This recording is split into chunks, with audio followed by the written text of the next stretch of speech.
નમસ્કાર દર્શક મિત્રો, મિઝાજ ન્યૂઝ ચેનલમાં હું મેઘા અગ્રવાલ આપનું હાર્દિક સ્વાગત કરું છું. આપ જોઈ રહ્યા છો મિઝાજ ન્યૂઝ. ઉત્તરાયણ પર્વની મજા પક્ષીઓ માટે બની રહી છે સજા. 2 દિવસની ઉત્તરાયણ દરમિયાન પતંગની દોરીથી પક્ષીઓ થયા ઇજાગ્રસ્ત. 2 દિવસની ઉત્તરાયણ દરમિયાન પતંગની દોરીથી પક્ષીઓ થયા ઇજાગ્રસ્ત. સુરતમાં ઘવાયેલ પક્ષીઓ માટે ઠેર ઠેર જીવદયા સંસ્થાઓ કાર્યરત. ચોક બજાર ખાતે આવેલ કરુણા સંસ્થામાં 2 દિવસમાં કુલ 39 ઇજાગ્રસ્ત પક્ષીઓના કેસો નોંધાયા. કરુણા સંસ્થામાં કબૂતર, કોયલ, પોપટ અને અતિ દુર્લભ એવા ઘુવડને કરાયા રેસ્ક્યુ.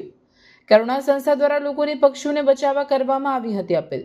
ઇજાગ્રસ્ત પક્ષીઓ દેખાય તો તાત્કાલિક જીવદયા સંસ્થાઓની જાણ કરવા અપીલ. સમયસર પક્ષીઓને સારવાર મળે તો બચી શકે છે તેઓના જીવ. રિપોર્ટર રશ્મિ રાણા.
ગઈકાલે આપણી પાસે 19 કેસ હતા, આજે 20 કેસ છે.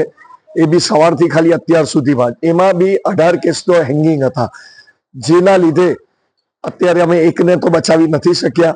અને એમાં એક આઉલ છે, એક પેરેટ છે, એક કોયલ છે, બાકી બધા કબૂતર છે.